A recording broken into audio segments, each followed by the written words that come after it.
TVS পডকাস্টে আপনাদের স্বাগত জানাচ্ছি। আমি শাওন হাসনাত। আজ আমরা কথা বলবো সরকারি চাকরিজীবীদের নতুন পে স্কেল বাস্তবায়ন নিয়ে। সরকারি চাকরিজীবীদের নতুন পে স্কেল বাস্তবায়নের কোনো সিদ্ধান্ত নেয়নি অন্তর্বর্তী সরকার, কেননা সরকারের মেয়াদ আছে আর মাত্র 15 দিন। এমনটি জানিয়েছেন বিদ্যুৎ, জ্বালানি ও খনিজ সম্পদ বিষয়ক উপদেষ্টা মোহাম্মদ ফজলুল কবির খান। তবে আগামীতে পে স্কেল কিভাবে বাস্তবায়ন হবে তারও কোনো দিক নির্দেশনা দেননি তিনি। সেক্ষেত্রে কিভাবে হবে নতুন পে স্কেলের বাস্তবায়ন, এই বিষয়ে কথা বলতে আমাদের সঙ্গে যোগ দিয়েছেন বেসরকারি গবেষণা সংস্থা সিপিটির নির্বাহী পরিচালক ডক্টর ফাহমিদা খাতুন। ডক্টর ফাহমিদা খাতুন, আপনাকে স্বাগত জানাচ্ছি। ধন্যবাদ। জি, আমি একটু শুরুতেই জানতে চাচ্ছি, আপনি তো দেখেছেন সম্প্রতি প্রধান উপদেষ্টার কাছে আসলে নতুন সরকারি চাকরিজীবীদের জন্য নতুন একটি পে স্কেলের যে প্রস্তাবনা সেটি উপস্থাপন করা হয়েছে। তো সেখানে আমরা দেখছি যে সর্বনিম্ন মানে গ্রেডে 20তম গ্রেডে সেটি বেড়েছে প্রায় 142% এবং সর্বোচ্চ যে প্রথম গ্রেডে সেটি বেড়েছে প্রায় 105%। তো এই সরকারি চাকরিজীবীদের, এবং এটি প্রায় এক যুগ পরে আর কি করা হলো, তো এটিকে আপনি কিভাবে দেখছেন? ধন্যবাদ। প্রায় 10 বছর পরে নবম জাতীয় বেতন কমিশন সরকারি চাকরিজীবীদের জন্য যে বেতন প্রস্তাবটি করেছেন, সেখানে একটি বড় ধরনের উল্লঙ্ঘন আমরা লক্ষ্য করছি। কিন্তু তার পাশাপাশি আমরা জানি যে গত 3 বছর ধরে এই যে উচ্চ মূল্যস্ফীতির কারণে মানুষের জীবনযাত্রার উপরে যে চাপ পড়েছে, সেই দিক থেকে বিবেচনা করলে অবশ্যই এই বেতন বৃদ্ধিটা সরকারি চাকরিজীবীদের জন্য একটা বড় ধরনের স্বস্তি বয়ে আনবে। তো সেই দিক থেকে এই অর্থনৈতিক এবং মূল্যস্ফীতির চাপের সময়ে এটা একটা ইতিবাচক পদক্ষেপ বলে আমি মনে করি। আমরা দেখছি যে আসলে বর্তমান যে অন্তর্বর্তী সরকার, তার মেয়াদই আছে আর বেশি দিন নেই, যেটি উপদেষ্টা নিজেও বলেছেন। তো এই মুহূর্তে আসলে একটি পে স্কেল সুপারিশ, এবং সেটি যেহেতু ওনারা বাস্তবায়ন না করতে পারে, তাহলে সেটিকে নতুন সরকার কিভাবে সেটি বাস্তবায়ন করবে, এবং তাদের উপর এটা কি একটি বাড়তি চাপ তৈরি করবে?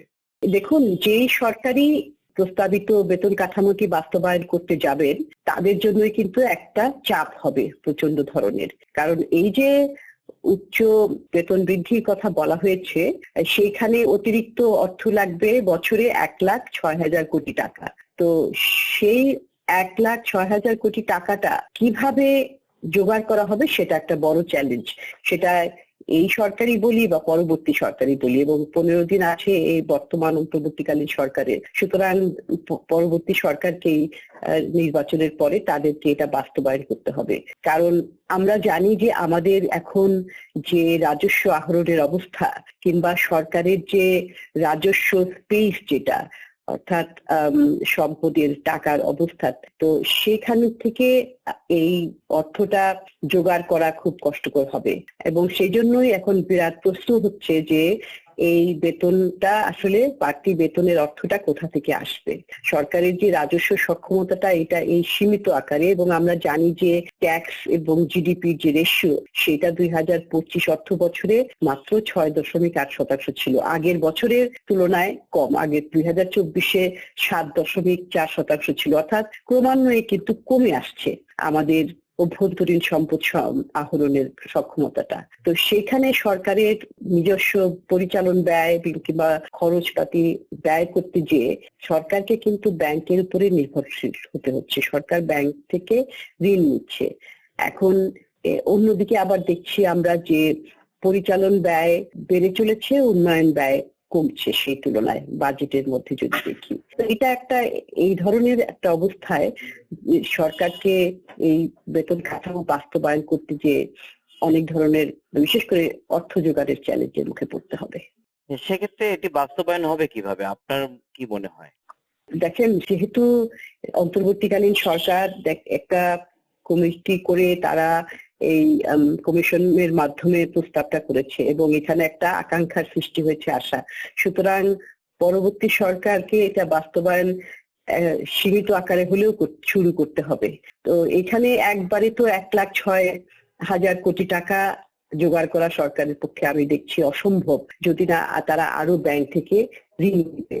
আর কিন্তু ব্যাংক থেকে কতখানি ঋণ নিতে পারে, কারণ সেখানে ব্যক্তি খাতের জন্য তো রাখতে হবে অর্থ, সেটি একটি বিষয়। সুতরাং একটা বিষয় হচ্ছে যে ধাপে ধাপে এটাকে বাস্তবায়ন করতে হবে।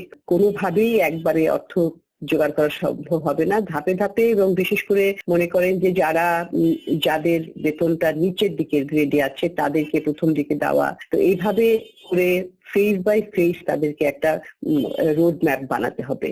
কারণ এই ফিসকাল মবিলাইজেশনটার একটা সামনে যদি একটা তাদের পথরেখা না থাকে, তাহলে কিন্তু সরকারের উপরে চাপ সৃষ্টি হবে। এবং আমরা ইতিমধ্যেই দেখছি যে বিভিন্ন রাজনৈতিক দল তারা ইতিমধ্যেই অনেক ধরনের কিন্তু প্রতিশ্রুতিও দিচ্ছেন তাদের নির্বাচনী ক্যাম্পেইনে। যদি দেখি তারা বিভিন্ন খাতে কিভাবে খরচ করবেন, আরো সুযোগ সুবিধা বাড়াবেন, শিক্ষা, স্বাস্থ্য, তারপরে প্রযুক্তি, বিভিন্ন ধরনের উন্নয়ন তাদের। তো সুতরাং তাদের তো নিজেদেরও কিছু প্রতিশ্রুতি রয়েছে জনগণের জন্য, শুধুমাত্র যে সরকারি চাকরিজীবীদের জন্য তা তো না। সেগুলো মেটাতেও কিন্তু একটা তাদের অর্থের উপরে অনেক চাপ পড়বে, অর্থের জোগাড় করাটা তাদেরকে অনেক চিন্তা ভাবনা করে করতে হবে। সামগ্রিকভাবে মিলে যে বিরাট খরচের একটা জায়গা করে রাখলাম, প্রতিশ্রুতি দিলাম, কিন্তু আসলে আমাদের তো অর্থ নাই, সেই বিষয়টার দিকে কিন্তু নজর রাখতে হবে। এবং আমি মনে করি যে সামনে সরকারের জন্য সেটা কিন্তু খুব বিরাট একটা চ্যালেঞ্জ হবে। আপনি সরকারের কথা বললেন, সরকারি খাতে এভাবে যদি বেতন বৃদ্ধি পায়, সেটা কি বেসরকারি খাতেও কোনো চাপ তৈরি করবে? হ্যাঁ, নিশ্চয়ই। কারণ কি, দেখেন যে এখন যদি সরকারি চাকরিজীবীদের বেতন বাড়ে, তারা স্বাভাবিকভাবেই তাদের হাতে বেশি টাকা থাকবে, তারা বাজার যে বেশি খরচ করতে পারবে, তো সেইটার একটা ফলাফল তো বাজারে মূল্যস্ফীতিটাকে একটু বাড়িয়ে দিবে। আর অন্যদিকে যাদের বেতন বাড়েনি তারা কিন্তু ওই তাদের যা আছে সেটা দিয়েই তারা তার কেনাকাটা করবে। তো আর মূল্যস্ফীতি যদি অতিরিক্ত অর্থের কারণে বেড়ে যায়, তাহলে তো তারা আরো দ্বিগুণ ভাবে আসলে ক্ষতিগ্রস্ত হবে, এবং সেই কারণে তারা ওনাদের তুলনায় একটা দুর্বল জায়গায় থাকবে আর্থিকভাবে, এবং এটা একটা বৈষম্যের দিকেও যাবে।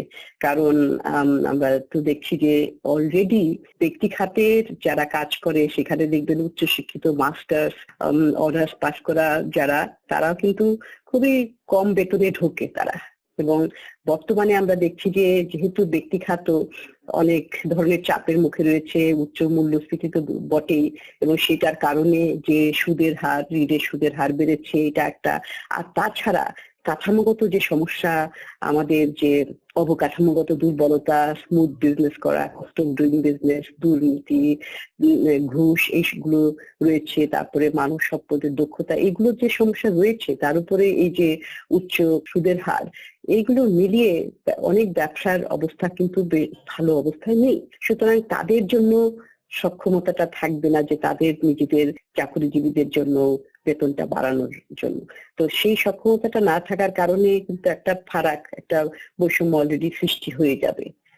এইটা আরেকটা পরিস্থিতিটাকে জটিল করতে পারে। জটিল করবে বলছেন। তো সেক্ষেত্রে আপনার কি মনে হয় যে এই বেতন বৃদ্ধি সরকারি কর্মকর্তা কর্মচারীদের, সেটা কি আসলে সেবার মান কতটা বাড়ানোর ক্ষেত্রে ভূমিকা রাখবে?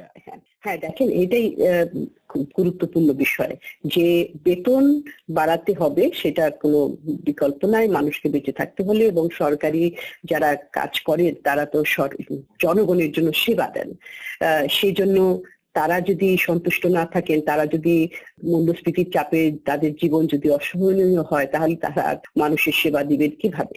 কিন্তু বিষয়টা হচ্ছে যে এই যুক্তি দিয়ে দেওয়া হয়, এবং আরো একটা যুক্তি থাকে, সেটা হচ্ছে যে এই যে বেতন বাড়লে দুর্নীতি কমবে। কারণ আমরা জানি যে সরকারি সেবা পেতে যে কোনো অফিসে, বিভিন্ন ধরনের ভূমি অফিসে গেলে, কর অফিসে গেলে, তারপরে আরো বিভিন্ন ধরনের যে স্বাস্থ্য অফিসে গেলে ঘুষ ছাড়া কোনো কাজ হয় না। তো এখন এর আগেও যতবারই এই ধরনের পে কমিশন করা হয়েছে, তখন বলা হয়েছে যে আচ্ছা, বেতন বাড়ালে দুর্নীতি কমবে, কিন্তু এটার সাথে কোনো সম্পর্ক নাই আসলে। এবং দ্বিতীয় বিষয় হচ্ছে যে সেবার মান, সেবাটা পাওয়া, এবং কিভাবে ঘুরে 10 দিন ঘুরে, 15 দিন, বছরের পর বছর ঘুরে কিছু মানুষের সমস্যার সমাধান হচ্ছে কিনা, সেই মানটা, অর্থাৎ সেবার মান এবং দুর্নীতি কমা, এগুলো যদি না কমে, তাহলে তো আসলে মানুষ কেন এই তার করের টাকা থেকে সরকারকে আর টাকা দিবে, কর দিবে? তো সেই প্রশ্নটাও রয়ে যায় যে বেতন বাড়ানো হলো কিন্তু মানুষ সেবা পেল না, এবং সরকারি চাকরিজীবীদের প্রোডাক্টিভিটি, উৎপাদনশীলতা বাড়লো না, তাদের যে সেবার মান, কাজের মান, এগুলো বাড়লো না, এবং দুর্নীতি কমলো না। তাহলে কিন্তু এই মানুষের করের টাকার অর্থটা আসলে অপচয়ই বলা যায়। তো সেক্ষেত্রে আপনি যেটি বলছেন যে আসলে বেতন যে বৃদ্ধি পেয়েছে সেটি মানে নতুন পে স্কেল এটি বাস্তবায়ন নতুন সরকারের জন্য একটি বড় চ্যালেঞ্জ। আর বাস্তবায়নটা সেক্ষেত্রে আসলে করতে হবে ধাপে ধাপে। আর বাস্তবায়ন করার পাশাপাশি সরকারি কর্মকর্তা কর্মচারীদের সেবার মানও আসলে বাড়াতে হবে। জি আপা, আপনাকে অসংখ্য ধন্যবাদ আমাদেরকে আজকের পডকাস্টে সময় দেওয়ার জন্য। আপনাকে ধন্যবাদ।